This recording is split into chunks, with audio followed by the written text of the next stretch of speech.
భారతరత్నతో పాటు హైదరాబాద్లో వారి స్టాచ్యూతో పాటు వారి జీవిత చరిత్ర ఒక మెమోరియల్ పార్కును కూడా ఏర్పాటు చేసే విధంగా మంచి సూటబుల్ ప్లేస్లో అందరితో చర్చించి అది ఫైనాన్షియల్ డిస్ట్రిక్టా నియోపోలిసా ఇంకా ఎక్కడైనా మంచి ప్లేస్లో రద్దీగా ఉండే ప్లేస్లో ఏర్పాటు చేసడానికి వారు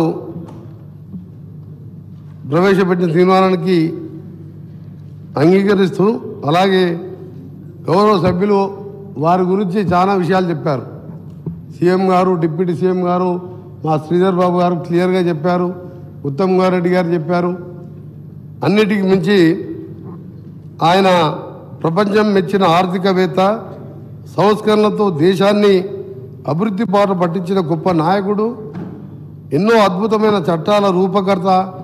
ఇవన్నీ ఒక ఎత్తు అయితే రాజకీయాల్లో ఉండే నాయకులు ఎంత ఉన్నాగా వ్యవహరించాలో చెప్పిన అరుదైన నాయకుడు స్వర్గీయ మన్మోహన్ సింగ్ గారు.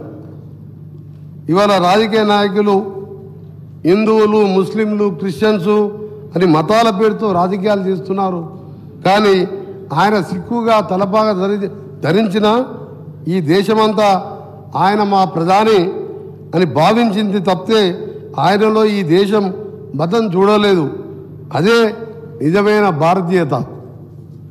ఈరోజు ఒక మాటలో చెప్పాలంటే స్వర్గీయ డాక్టర్ మన్మోహన్ సింగ్ గారు నిజమైన దేశభక్తికి జెండా లాంటి నాయకుడు. ప్రధాని పదవిలో ఉన్న ఇంటి నుంచి సద్దన్నం తీసుకొచ్చి లంచ్ చేసుకుంటూ సామాన్య పౌరునిగా వ్యవహరించిన వ్యక్తి. ఈ దేశానికి ఏం కావాలో వారికి తెలిసినంతగా మరే నాయకుడికి తెలియదంటే అతిశయోక్తే కాదు. 1991లో ఈ దేశం బంగారం కుదవబెట్టి అప్పు చేయకపోతే నడవదనే స్థితి నుంచి 4 ట్రిలియన్ ఎకానమీకి తీసుకొచ్చి ప్రపంచంలో ఐదవ అతిపెద్ద ఆర్థిక శక్తిగా మలచిన ఘనత కేవలం మన్మోహన్ సింగ్ గారిది అంటే ఆశ్చర్యం పోనవసరం లేదు. 1991లో విదేశీ వస్తువుల కొనుగోలు శక్తిలో ప్రపంచంలో చివరి స్థానంలో భారత్ను 2014లో 3వ స్థానానికి చేర్పించారు. 2014 నుంచి ఇప్పటికీ 3వ స్థానంలో ఉన్నాం మనం.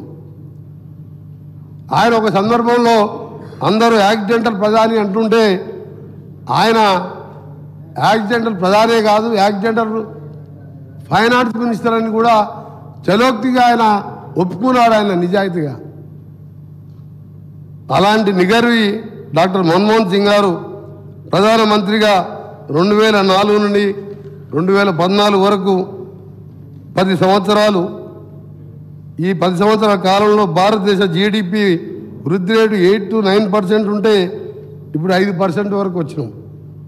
డిమాండేజ్ చేసినప్పుడు ఆయన ప్రసంగంలో రాజ్యసభలో చెప్పారు, దీంతో 2 నుంచి 2.5% జీడిపి తగ్గుతుంది. ఇది ఆయన చెప్పినట్టే తగ్గింది ఆ రోజు. నిజంగా అలాంటి నాయకుడు ఈరోజు లేకపోవడం చాలా బాధాకరం. వయోభారంతో ఈరోజు దేశాన్నే మలుపు తిప్పిన మహానాయకుడైన, ఒకవైపు మహాత్మా గాంధీ ఉపాధి హామీ పథకం ఎవరు ఊహించలే. 1,00,000 కోట్ల ఆ రోజులలో పేదవాడు ఆకలితో చనిపోకూడదు, ఆకలితో ఉండకూడదని చట్టం ద్వారా తీసుకొచ్చాను. అలాంటి పథకాన్ని తీసుకొచ్చి మన ఇటీవల 4 సంవత్సరాల క్రితం కరోనా వచ్చినప్పుడు అదే చట్టం లేకపోతే లక్షలాది మంది చనిపోయేవారు. ఆ చట్టం రూపేణ తీసుకొచ్చిన ఉపాధి హామీ అని, ఆహార భద్రతా చట్టం కానివ్వండి. ఒకవైపు చెప్పాలంటే ఉపాధి హామీతో పాటు Jawaharlal Nehru national urban renewal mission, పట్టణాలు కూడా అభివృద్ధి కావాలని దాన్ని కూడా తీసుకొచ్చి ఈరోజు దేశాన్ని మలుపు తిప్పిన నాయకుడు ఆయన. ఇక్కడ ఒక విషయం చెప్పుకోవాలంటే ఆయన గురించి వాళ్ళ కూతురు రాసిన ఒక విషయం, ఒక 60 పర్సనల్ విషయంలో మన్మోహన్ సింగ్ గారు క్యాంబ్రిడ్జ్లో చదువుకున్నప్పుడు ఆ పేదరికంలో తినడానికి డబ్బులు లేకపోతే చాక్లెట్ తినేవాడంట అని ఒక సీక్రెట్ పర్సనల్ బుక్లో రాయడం జరిగింది. సమాచార హక్కు అధ్యక్ష, దాంతో ఇవాళ లక్షల కోట్ల అవినీతి బయటపడడంతో పాటు ప్రతి ఒక్కరికి కూడా ఈరోజు ప్రశ్నించే హక్కు కల్పించారు. విద్యా హక్కు, ఇలా చట్ట అన్నీ కూడా పెద్దలు చెప్పారు. నిజంగా అలాంటి నాయకుడు ఈరోజు మా గౌరవ ముఖ్యమంత్రి గారు, అలాగే ఉత్తమ్ కుమార్ రెడ్డి గారు, నేను మీ ముగ్గురం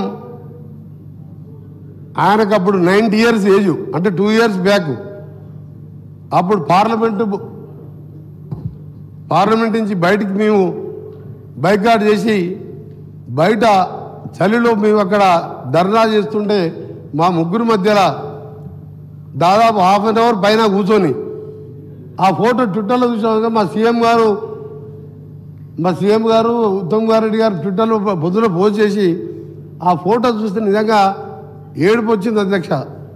ఆ జ్ఞాపకాలు చూసుకొని 90 years వయసులో ప్రధానమంత్రిగా పనిచేసి మాతో కూర్చొని మాతో మాట్లాడుకుంటూ ఆ ఫోటో చూసిన నిజంగా కళ్ళకు నీళ్ళు వచ్చినాయి. నిజంగా అలాంటి నాయకుడు ఈరోజు లేకపోవడం చాలా బాధాకరం. నేను గౌరవ ముఖ్యమంత్రి గారికి మళ్ళీ ఒక రిక్వెస్ట్ చేస్తున్నా, హైదరాబాద్ ఒకటే కాదు, సోనియా గాంధీతో పాటు 4 కోట్ల మంది ప్రజల ఆకాంక్షను గుర్తించి సోనియా గాంధీ గారు ప్రధానమంత్రిగా క్యాబినెట్లో పెట్టింది ఈ మన్మోహన్ సింగ్ గారే, ఈ మహానాయకుడే. హైదరాబాద్తో పాటు జిల్లా కేంద్రాల్లో కూడా వాళ్ళ విగ్రహాలను ఏర్పాటు చేసుకొని ఈ తెలంగాణ ఉన్నంతకాలం ఆయన పేరు చిరకాలంగా ఉండే విధంగా ఆ కార్యక్రమాన్ని కూడా తీసుకోవాలని మా గౌరవ ముఖ్యమంత్రి గారిని రిక్వెస్ట్ చేస్తున్నాం. ఎక్కడికక్కడ మేము కూడా పార్టీ పరంగా కానీ మా పరంగా కానీ మా జిల్లా కేంద్రాల్లో కూడా మన్మోహన్ సింగ్ గారు, సోనియా గాంధీ గారు వారు లేకుంటే తెలంగాణ ఎప్పటికీ వచ్చేది కాదు. మన్మోహన్ సింగ్ గారు ఇప్పుడే చెప్పారు, మన పొన్న ప్రభాకర్ గారు, వెంకయ్య నాయుడు గారు పిలిపించి ఒప్పించి మీరు సహకరించండి అని చెప్పి, అలాంటి నాయకుడు చేపట్టే ఈరోజు తెలంగాణ వచ్చింది. పార్టీ పరంగా మా నాయకురాలు సోనియా గాంధీ గారు ఒక కఠినమైన నిర్ణయం తీసుకొని ఆంధ్రప్రదేశ్లో మా పార్టీ మొత్తం పోయినా సరే ఇక తెలంగాణ ఇవ్వాలని చెప్పింది. కాబట్టి అలాంటి మహానాయకునికి హైదరాబాద్తో పాటు జిల్లా కేంద్రాల్లో కూడా ఆయన స్మారకంగా, ఆయన నిజాయితీకి మారుపేరుగా ఆయన చేపట్టిన కార్యక్రమాలు అన్నీ కూడా రాబోయే యువతకు స్ఫూర్తిగా ఉండే విధంగా ఈ కార్యక్రమాలన్నీ కూడా చేద్దామని మరొకసారి మా గౌరవ ముఖ్యమంత్రి గారు పెట్టిన దాన్ని వారికి సంపూర్ణంగా దాన్ని సమర్థిస్తూ, నిజంగా ఆ క్షణాలు మా ముగ్గురు ఎంపీల మధ్యలో ఆ మహానాయకుడు కూర్చున్న ఫోటో మా ఇంట్లో పెట్టుకొని నిజంగా ఆ రోజు ట్విట్టర్లో చూస్తే ఆ రోజు ఆయన గురించి చదువుతూ ఆ ఫోటో గుర్తుంది. మా మధ్యలో ఇంత పెద్ద మహనీయుడు కూర్చున్నాడని ఆ చనిపోయిన రోజు ట్విట్టర్లో ముగ్గురం చూసుకున్నాం. నిజంగా అలాంటి నాయకుడు చరిత్రలో మా ఇక ముందు వస్తాడో రాడో తెలియదు, కానీ వారి ఆత్మకు శాంతి కలగాలని భగవంతుని ప్రార్థించుకుంటూ సెలవు తీసుకుంటున్నాను. గౌరవ సభ్యులు హరీష్ రావు గారు. ధన్యవాదాలు అధ్యక్ష. గౌరవనీయులు